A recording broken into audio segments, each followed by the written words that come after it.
جن زندگی سے بچنے کے لیے کوئی دعا یا وظیفہ، کیونکہ اکثر آپ نے دیکھا ہے کہ لوگ کہتے ہیں جی مجھے سایہ ہو گیا ہے، مجھے یہ ہے، تو اکثر سوالات کیے جاتے ہیں، تو اس سلسلے میں چاہوں گا کہ کیا یہ حقیقت بھی ہے؟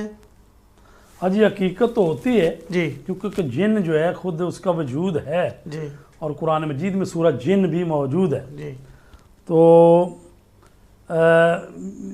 اس کے لیے یہ کہا گیا ہے کہ جو آیت ہے سورہ آل عمران کی آیت نمبر 144 ہے، جی 144.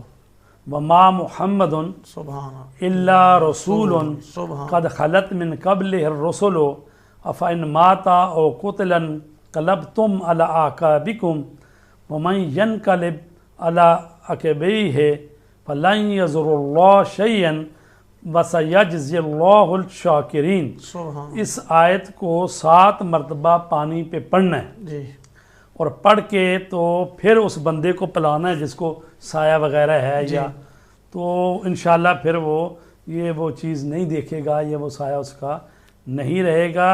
سورہ آل عمران آیت نمبر 144 7 مرتبہ پانی پہ پڑھ کے، جس کے متعلق آپ کو پتہ چل رہا ہے کہ جیسے کوئی بیکی باتیں کر رہا ہے یا جی.